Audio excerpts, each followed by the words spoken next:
Olá, um bom dia para você. O plenário aprovou duas medidas provisórias que perderiam a validade caso não tivessem sido votadas nesta segunda-feira.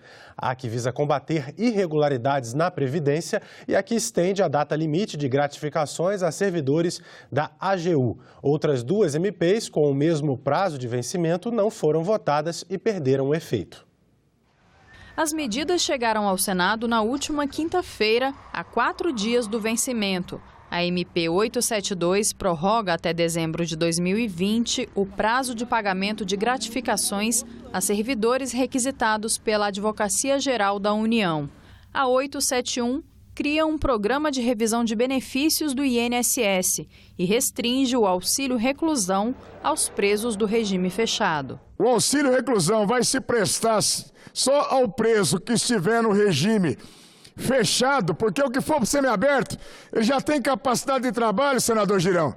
Então ele vai trabalhar, ele não vai receber mais o auxílio reclusão. Nós sabemos que as fraudes hoje nessa área, ela é profunda, milionária e que sangra o INSS. Mas não é tirando ou atrasando os direitos dos brasileiros mais pobres que trabalham no campo que nós vamos resolver a questão. Nós temos é que melhorar o sistema contra as fraudes.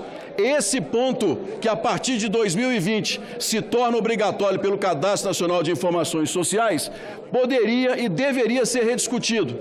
Houve acordo quanto a 2 pontos polêmicos do texto, o que permitiria ao INSS acessar dados da Receita Federal e o que trataria do cadastro à concessão de aposentadorias de trabalhadores rurais. Acordamos aqui hoje com um bloco de oposição o veto ao inciso 1º do artigo 124B. Nós estamos saindo do reconhecimento por parte dos sindicatos para um modelo novo que é a autodeclaração.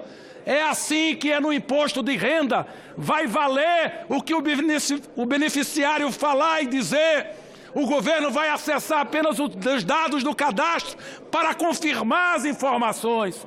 É um avanço que nós teremos em termos de agilidade. A questão da MP de combate à fraude economiza recursos que estavam sendo canalizados de forma imprópria, né? O próprio TCU tem acórdãos que atestam que nós temos pelo menos 30% dos benefícios nesse estoque que tem indícios de fraude. São bilhões, em 12 meses a expectativa é que a gente consiga uma economia de 10 bilhões. Então o governo respira aliviado nesse momento e agora é acelerar o projeto da nova Previdência mesmo para aprovação no Congresso Nacional. A necessidade de se estabelecer um tempo mínimo para análise de medidas provisórias no Senado voltou a ser discutida entre os parlamentares. Que esta seja a última vez que nós vamos deliberar no último dia sobre medida provisória, sem termos a oportunidade do aprimoramento, da apresentação de alternativas que poderíamos apresentar. O presidente Davi Alcolumbre anunciou que a Câmara dos Deputados incluiu na pauta de votações do plenário proposta que altera o rito de tramitação das medidas provisórias. A PEC está em análise no Congresso desde 2011. A intenção é definir prazos para a votação em cada casa legislativa.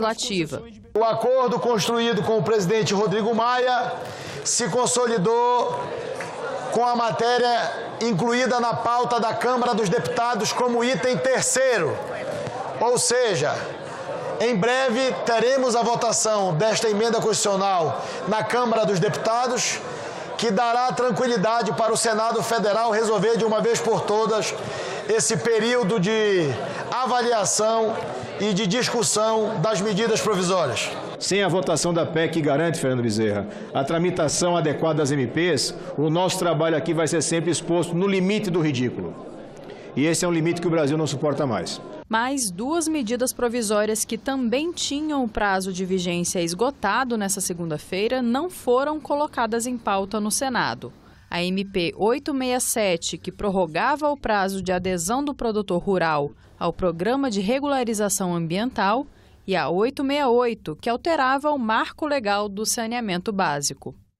E, para substituir a medida provisória 868, o plenário aprovou o requerimento do senador Tasso Gereissati para que o projeto que atualiza o marco legal do saneamento básico seja analisado em regime de urgência. Os senadores ainda analisaram duas propostas de emenda à Constituição. Uma busca simplificar as exigências fiscais e tributárias impostas a micro e pequenas empresas. O texto foi aprovado e vai à promulgação. A outra proposta, que cria um sistema de avaliação de políticas públicas, foi aprovada em primeiro turno. Está na pauta da Comissão de Assuntos Econômicos, projeto que estabelece novas regras para a jornada de 12 horas de trabalho por 36 de descanso. A comissão se reúne logo mais às 10 horas da manhã. A reforma trabalhista, que entrou em vigor em novembro de 2017, liberou os acordos individuais entre patrões e empregados para a adoção da jornada de 12 horas de serviço ininterrupto com 36 horas de descanso. De acordo com o projeto do senador Paulo Paim, que está na pauta da Comissão de Assuntos Econômicos, a jornada de 12 por 36 só vale com a aprovação das autoridades competentes. O relator da proposta, senador Eumano Ferrer, mudou o texto prevendo acordo coletivo. Somente os trabalhadores da área de saúde continuariam com a opção de acordos individuais para a jornada 12 por 36. A Comissão de Constituição e Justiça vai debater hoje, também a partir das 10 da manhã, um dos projetos de lei que compõem o pacote anticrime e anticorrupção do governo federal. As ações anticrime chegaram à Câmara em fevereiro. Em março, a senadora Elisiane Gama apresentou no Senado 3 projetos com o mesmo teor das matérias enviadas à Câmara pelo Poder Executivo. O pacote anticrime é composto por 3 projetos que tratam do combate à corrupção, crime organizado e da prisão em segunda instância. Os senadores querem aprofundar o debate de cada um desses temas na Comissão de Constituição e Justiça. Em audiência pública, a proposta que fortalece medidas contra a corrupção será discutida. É mais uma oportunidade de tratar de uma proposta que é muito importante, mas que precisa ser complementada. O pacote que é chamado indevidamente de pacote de segurança ou de anticrime, na verdade cuida apenas de um pedaço do processo, que é a repressão. Precisamos cuidar da prevenção e cuidar também do sistema prisional. É uma oportunidade de acrescentar nesse projeto. O Brasil é um dos países que mais mata. Você tem a demanda urgente para melhorar nossos indicadores de violência e principalmente para reduzir a impunidade. Os 3 projetos do pacote anticrime que estão no Senado são os mesmos entregues pelo ministro Sérgio Moro à Câmara dos Deputados.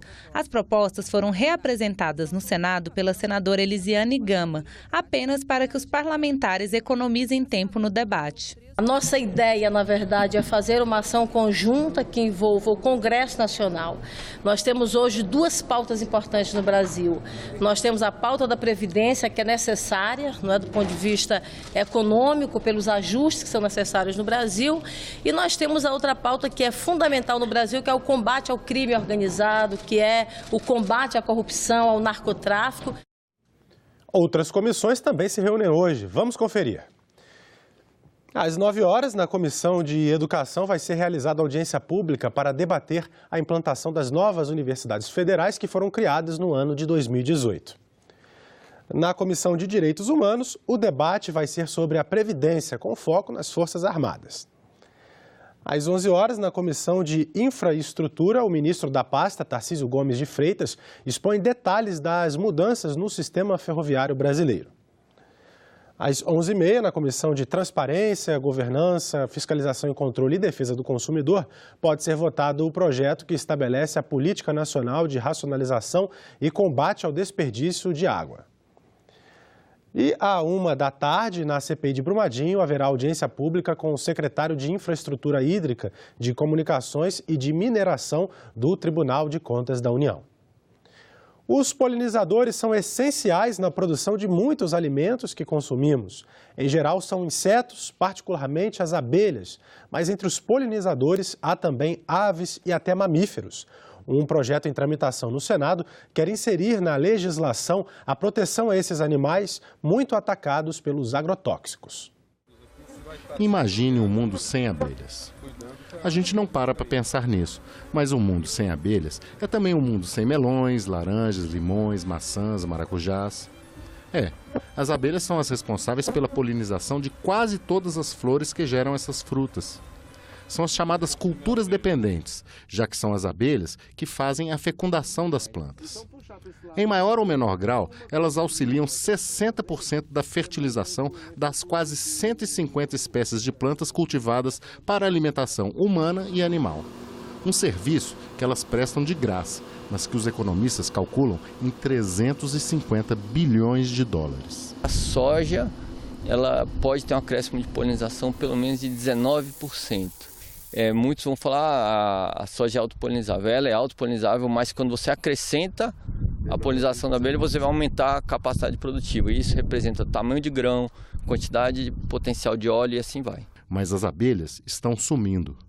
No hemisfério norte, o distúrbio do colapso das colmeias tem feito a população de milhares de caixas de abelhas desaparecerem misteriosamente. Não se sabe a causa. Ela vai definhando até desaparecer. Aqui no Brasil a gente não tem esse fenômeno. O que a gente vê muito aqui no Brasil é essa questão da mortalidade por agrotóxico, que mata em 24, 48 horas. E põe mortalidade nisso. O senador Lazier Martins cita que 500 milhões de abelhas morreram no país desde dezembro, 400 milhões só no Rio Grande do Sul, seu estado de origem. Para tentar aumentar a proteção aos polinizadores, que abrangem não só as abelhas, mas também vertebrados como beija-flores e morcegos, o senador apresentou um projeto que altera 4 leis sobre meio ambiente e agrotóxicos. Ele explica um dos pontos da proposta. Me surpreende que nós não tenhamos até hoje uma legislação objetiva, cabal, orientadora como essa. Restringir a propaganda sem explicar que não faz mal à abelha, por exemplo, que tenha no receituário. O projeto do senador não prevê a proibição de substâncias químicas, mas ele não vê solução que não seja o banimento de alguns defensivos agrícolas. O nosso caminho é copiar o que a França fez há algum tempo atrás. Simplesmente proibir, porque se faz mal, por que continuar permitindo? Os vilões apontados são os pesticidas à base da substância fipronil e também os chamados neonicotinoides, que têm nomes estranhos como clotianidina e imidacloprido.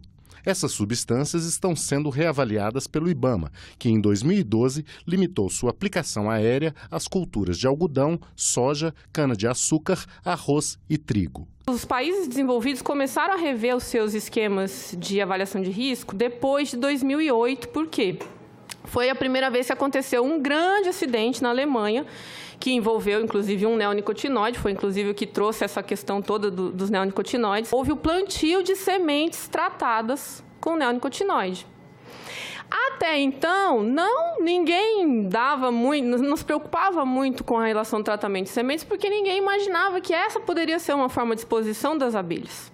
A aplicação aérea, já banida na Europa, é vista por especialistas como um grande problema. Pesquisa realizada pelo projeto Colmeia Viva, patrocinado pelo Sindicato Nacional da Indústria de Produtos para a Defesa Vegetal, constatou que mais da metade das abelhas contaminadas pelo uso incorreto de agrotóxicos na lavoura tem relação direta com a pulverização aérea. Para você controlar pragas nas grandes extensões de culturas que nós temos, evidentemente que quando você faz uma aplicação aérea, o custo é bem menor. Então, isso implica, evidentemente, em valores econômicos. O ideal era não ter a pulverização aérea, isso era o ideal. Mas eu penso que hoje, no Brasil, a gente tem uma dificuldade muito grande em termos de produção agrícola se a gente eliminar a pulverização aérea. Tem determinadas substâncias, determinados produtos que eles têm já previsto na sua bula como obrigação do agricultor que ele promova avisos de pulverização num raio de 6 quilômetros com 48 horas de antecedência para que os apicultores possam promover práticas de proteção das abelhas. A falta de conhecimento da atividade de apicultura no entorno foi um fator crítico que acabou originando essas perdas nesses casos. Nesse sentido, a gente estruturou um plano nacional de boas práticas da relação agricultura-apicultura que olha tanto para o uso correto dos defensivos como a formalização do pasto apícola. O que isso quer dizer? Que a área onde a abelha está voando precisa ser a área onde a abelha forrageia, que é um outro termo, precisa ser um fato combinado e comunicado entre agricultor e apicultor. A proposta de proteção aos polinizadores está tramitando na Comissão de Agricultura e Reforma Agrária, tendo como relator o senador Luiz Carlos Reins, do Progressistas do Rio Grande do Sul. O projeto tem decisão terminativa na Comissão de Meio Ambiente. Mas o que é uma abelha? Todo mundo tem na cabeça a forma da abelha com a barriga listrada de preto e amarelo. Mas nem toda abelha é assim. Tem muita abelha, aliás, que nunca nem viu mel. A diversidade do mundo das abelhas assustou o repórter cinematográfico Carlos Moura. Isso é uma abelha? É. Olha, parece um besouro. Nem toda abelha tem aquele padrão de morfologia que a gente vê, que é listradinho de amarelo e preto, padrão básico. Isso para mim é um marimbondo. É, semelhante ao marimbondo, mas é porque as abelhas são vespas modificadas, onde as larvas comem pólen. Mas tem abelha que não colhe pólen? Tem aquelas que são semelhantes ao cuco, né, ao chupim, que vão botar o ovo dentro do ninho das outras, né? Então, semelhante ao cuco, onde ela não trabalha, né? Ela vai se aproveitar do trabalho da outra, bota o ovo dentro do ninho da outra. A estimativa é de que há no mundo cerca de 30 mil abelhas. 20 mil já foram catalogadas. No Brasil, foram descritas cerca de 1.000 espécies, mas esse número pode ser 3 vezes maior. E o que é preciso para a gente conseguir chegar perto aí de tentar identificar todas as abelhas nativas do Brasil? É possível isso algum dia? Então, é incentivar justo a pesquisa, né, a conservação, né, trabalho realmente de incentivo à pesquisa e estudo, né, sem perspectiva de formação de pessoal, né, estudante de graduação, estudante de mestrado, estudante de doutorado, pesquisador, né, a gente nunca vai chegar a esse número, vão passar aí séculos e a gente vai continuar na ignorância. Um projeto em análise no Senado prevê a legalização de jogos de azar, como cassinos, bingos, videojogos e até o jogo do bicho. Nosso entrevistado de hoje, senador Eduardo Girão, é contra a proposta e fala sobre o assunto com a jornalista Renata de Paula. Olá! Jogos de azar foram proibidos no Brasil em 1946. Desde 2014, tramita no Senado um projeto que pode autorizar o funcionamento de cassinos, bingos, jogo do bicho e outras modalidades. Nós vamos conversar sobre o assunto com o senador Eduardo Girão, do Podemos do Ceará, que é contrário à proposta. Seja bem-vindo, senador. Muito obrigado, Renata. É uma honra estar aqui com vocês novamente. Senador, dos 193 membros da ONU, 37 proíbem o jogo. No G20, além do Brasil, só Filipinas e Arábia Saudita proíbem, mas por motivos religiosos. Por que seguir proibindo jogos de azar no Brasil? Porque as estatísticas são muito claras. A ciência aponta que, além do vício aumentar bastante, de você ter consequências sociais graves comparadas a drogas, por exemplo, lícitas e ilícitas, o jogo ele te vicia, você ainda tem um fator no Brasil, um processo que nós estamos tendo de combate à corrupção, que eu acredito que é o grande problema que existe no nosso país hoje. Nós iremos facilitar, abrir uma janela para que continue tendo lavagem de dinheiro, corrupção, porque com o jogo não vem apenas alguns empregos, que a gente vai discutir esse assunto aqui, mas com o jogo vem prostituição, com o jogo vem tráfico de armas, de drogas, e a própria Polícia Federal, a próprio Ministério Público Federal, o COAF, já se demonstraram em notas técnicas contra a liberação dos jogos no azar do Brasil. A gente tem que confiar nas nossas autoridades que estudaram e que têm convicção de que o Brasil não tem como fiscalizar esse dinheiro que pode ser desviado para o crime.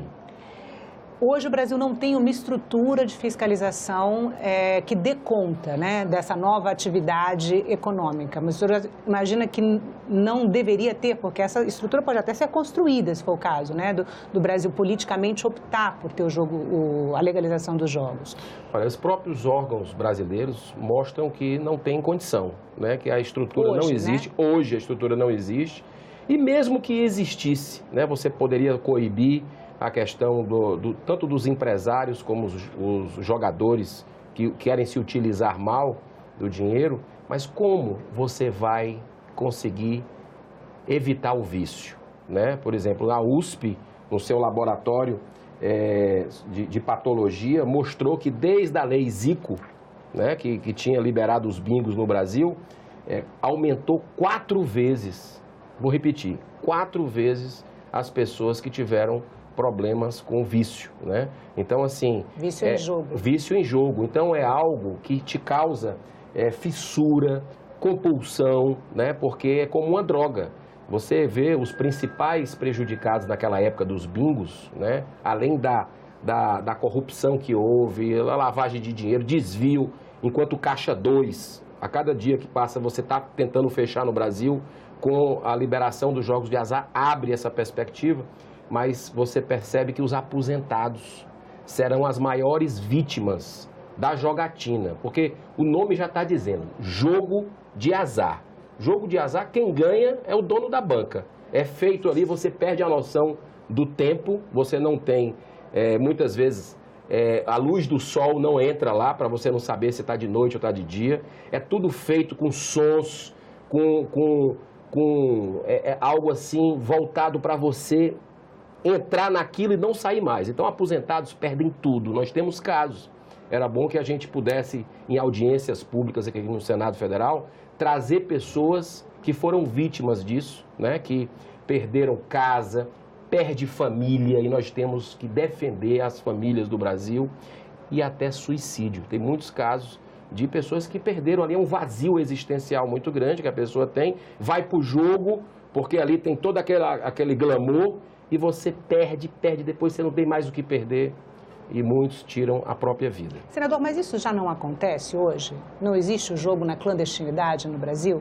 Porque, por exemplo, o Instituto Jogo Legal calcula que 12 bilhões de reais sejam movimentados só pelo jogo do bicho, né? E, no total, os jogos de azar na clandestinidade movimentariam cerca de 20 bilhões de reais no país, né? O Movimento Brasil Sem Azar diz que são cerca de 13 bilhões. Mas isso está acontecendo no país. Está acontecendo e tem que ser coibido. Eu acho que os esforços têm que ser, e está de parabéns às polícias do Brasil. Vários estados têm feito um combate efetivo, né, com prisão, com apreensão de caça-níquel. Tem que fazer isso, continuar. O caminho não é a liberação. A liberação vai acontecer algo pior ainda, porque além desses jogos clandestinos continuarem, porque os lucros vão estar lá, as facilidades, não querem pagar impostos, além deles continuarem, também vai aumentar a proporção de pessoas viciadas. Esse é o problema, é o ser humano, né? O ser humano que vai entrar em uma armadilha que vai te tirar a paz interior, vai te tirar a família e até a própria vida. Senador, o Ministério do Turismo pretende debater a abertura de cassinos integrados a resorts, né? Considera que não haveria clima para outros empreendimentos dedicados a jogos de azar. Como é que o senhor vê a movimentação do governo nessa direção? Eu vejo que o Brasil é um país que tem belezas naturais fantásticas, tem um povo maravilhoso, né? Um povo trabalhador, acolhedor, né? Que recebe, é um anfitrião por natureza. Ele não precisa de cassinos da jogatina para atrair os seus visitantes estrangeiros. Você pega, eu tenho uns dados aqui, entre 95 e 2014, o Brasil teve um crescimento de 223% de visitantes estrangeiros.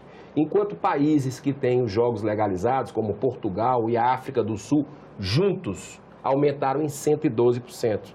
Então você não precisa de jogo de azar, de jogatina, para incrementar o turismo. Isso é uma falácia muito grande que vai trazer um turismo de péssima qualidade. Espero que não se libere. Nós vamos trabalhar firmemente aqui com a sociedade civil organizada, né, com associações de aposentados, com as pessoas que foram vilipendiadas durante esses anos. Mas se acontecer um dia, eu espero que não, o turismo que vem é de péssima qualidade. Por quê, senador? Qual é o turismo que vem? Porque as famílias, o turismo de negócios e o turismo de famílias não é contemplado com o turismo da pessoa que vai jogar, né? Ali é um turismo que a pessoa vem para gastar um dinheiro, né? Que esse dinheiro poderia ser investido ele poderia ter um resultado maior em restaurantes. É um dinheiro que vai sair da economia, ele vai para o cassino, mas um turismo normal, dentro de uma prática que acontece hoje, ele vai para o restaurante, ele vai para o cinema, ele vai viajar de avião dentro do país, vai gerar uma atividade muito melhor em termos de renda da economia. Enquanto se você jogar ali no cassino, você vai estar colocando apenas na banca. É um turismo que a pessoa vem geralmente só, a pessoa vem buscar prostituição, né? É algo que não é bacana, não traz algo produtivo para o Brasil. O projeto que legaliza os jogos de azar, que está tramitando desde 2014, ele foi aprovado numa comissão especial, a Comissão de Desenvolvimento Regional. Mas ele foi rejeitado na Comissão de Constituição e Justiça por 13 votos a 2 no ano passado.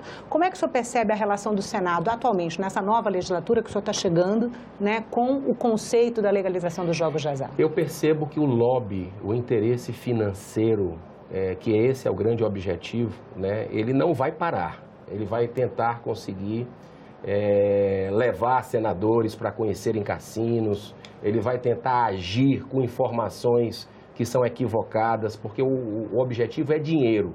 Só que isso não é falado para a sociedade. Por exemplo, eu estive em Las Vegas conhecendo a realidade dos jogos de azar e a gente vê, eu andei não apenas naquela rua principal de Las Vegas, eu fui para o subúrbio de Las Vegas. E a situação é deprimente. Você vê as pessoas... ali é uma ilha da fantasia circulada de tragédia social.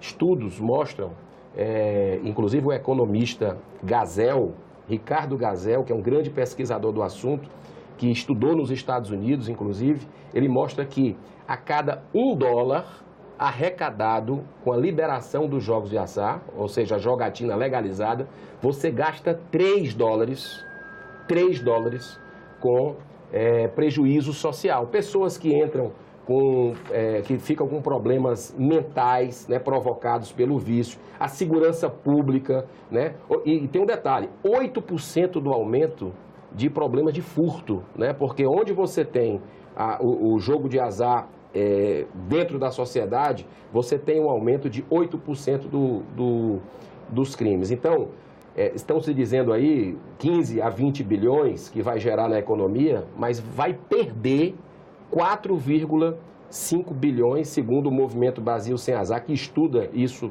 desde a época que chegou aqui no Congresso Nacional. Então, assim, são novos leitos que vão ter que ter para profissionais de saúde, né, da área mental. Então, tudo isso traz realmente algo muito pernicioso para a sociedade. Tem um grande pesquisador também, é o Earl Greenhalgh, que também é economista, que faz estudos tanto na Universidade do Texas quanto de Illinois. Nós vamos tentar trazê-lo para esse debate aqui no Senado Federal, para que a verdade sobre esse tema venha à tona. É um prejuízo social sem precedentes para o país quando você libera os jogos de azar ou a jogatina. Senador, muito obrigada pela entrevista. A gente conversou com o senador Eduardo Girão, do Podemos do Ceará. Ficamos por aqui. Você pode rever as reportagens desta edição na nossa página na internet, senado.leg.br/tv. Muito obrigado pela sua companhia e continue sintonizado aqui na TV Senado.